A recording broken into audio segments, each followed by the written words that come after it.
Okay guys, so with me today I have a Maths AA HLIA that I'm going to be going through. It's actually written in Spanish, but that's okay because half the things that are in Spanish, it's the exact same syllabus in Spanish and English or in any other language. So this is going to be relevant for everyone. It's actually quite interesting how much you can go through even if you don't understand the language. So it's going to be quite interesting. So first of all, first thing we're going to be doing is looking at the syllabus. Now I've got the new syllabus, of course, because it's a new course. However, I'm also going to be looking at exemplars from the old syllabus because Maths AA is very similar to the old syllabus, especially in the in the HL aspects. So we're going to be looking at that. So now we're in the syllabus. Let's look at how much of the criteria, how many of the marks you get are actually based on the maths that you talk about, and how much are not based on the mathematical skill. Because think about it, even if you're doing SL or HL maths, you'd be surprised how much of it isn't based on the maths that you put in it. For example, criterion A, presentation. Let's look at presentation. It talks about the exploration is coherent, well organized, and concise. That has nothing to do with the maths that you actually include. Secondly, criterion B, mathematical communication. Okay, clearly that has something to do with the maths you include. Let's skip. Criterion C, personal engagement.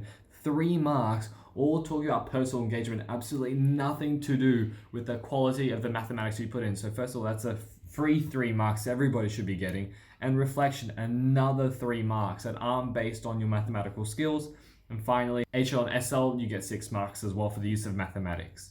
So out of the 20 possible marks you can get in a Maths AA, HL, SL, IA, 10 of them, so half of the marks that you get are independent of how good or bad your maths is in your actual IA. So it's then critical to think about. So now that we're going to go through this IA, just keep us in mind that 10 of the marks they get, or that 10 of the marks that you get, are not dependent on the maths you put in.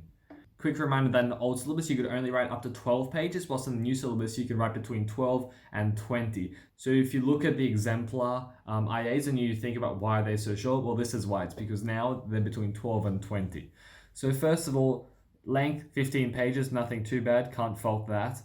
And what I first noticed in the introduction, clearly they're trying to get some points of personal engagement, because that's normally what you do in the introduction. You say, you think about, why did I pick this topic? Why did I decide to go about it the way I did? So you're trying to make it sound like that you're genuinely interested in what you're talking about. However, now let's look at the Maths EE guide and look at the guide and say personal engagement.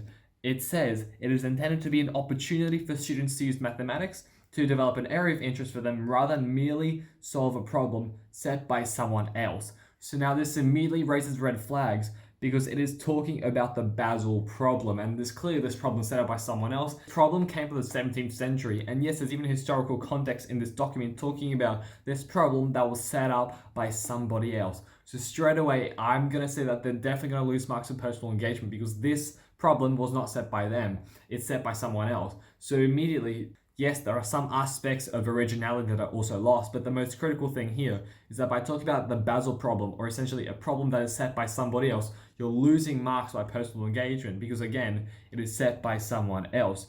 Instead, you want to be talking about how well you are able to demonstrate that you have made the exploration your own and express the ideas in an individual way. So unless you're really trying to look at a particular problem in a completely different manner, then I would strongly recommend going about your own problem, making up your own problem. For example, for my IA, I did HL Maths as well, and I talked about the efficiency of the range of flights of planes. So by creating my own problems, I was addressing directly personal engagement, because I was talking about why I chose the topic and why it's meaningful to me.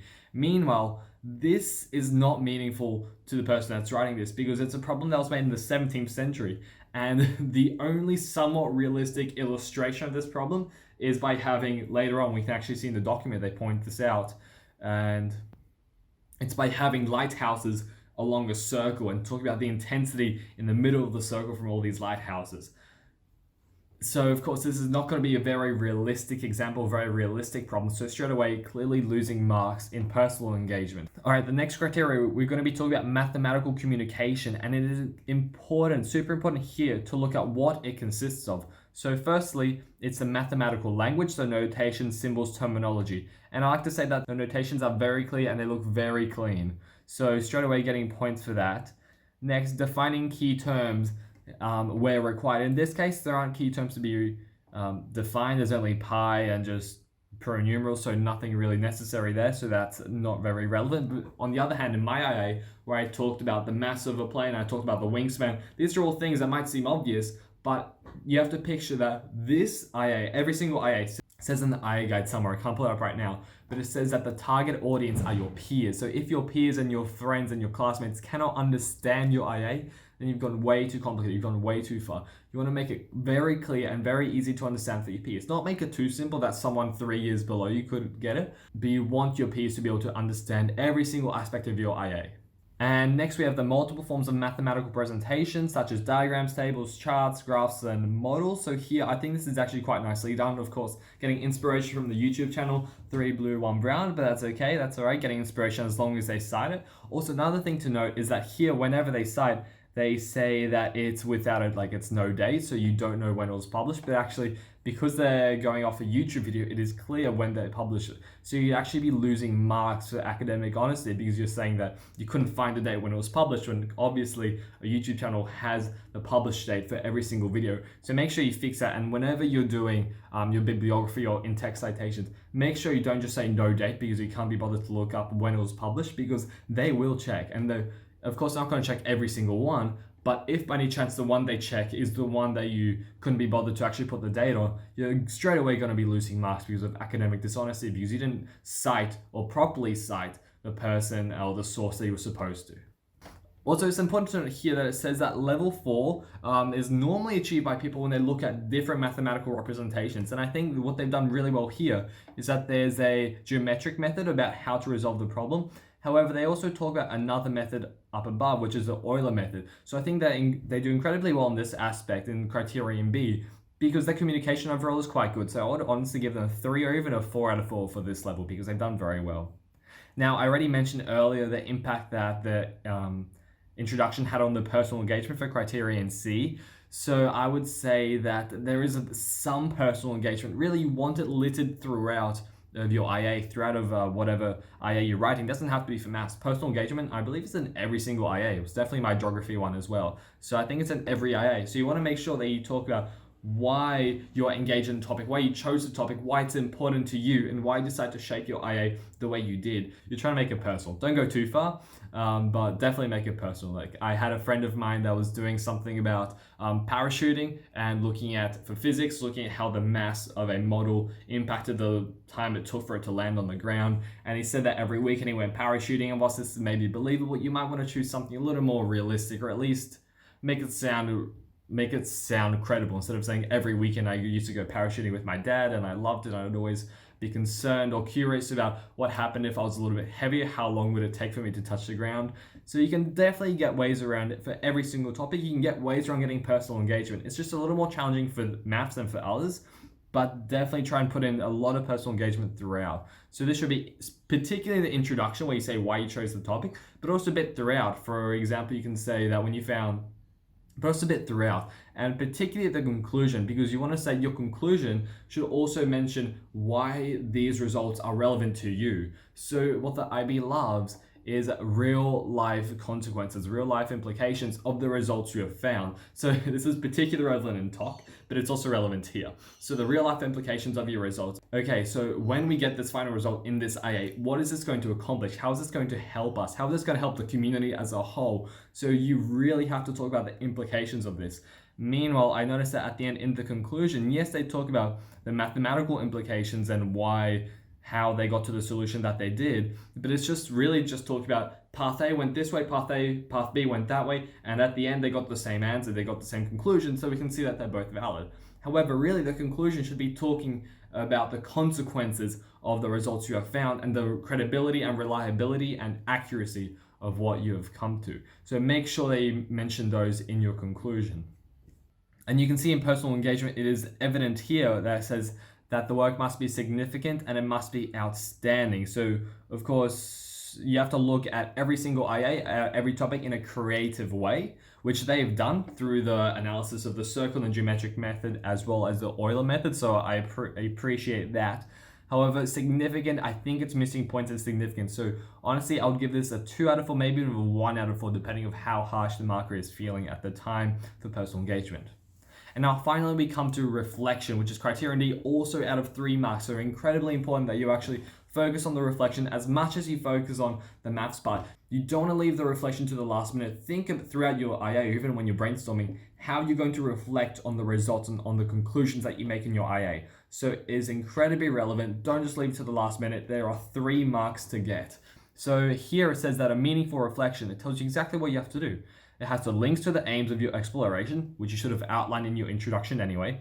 Comments on what they've learned. So once again, going towards personal engagement, so that really helps out. Considering the limitations and comparing different mathematical approaches.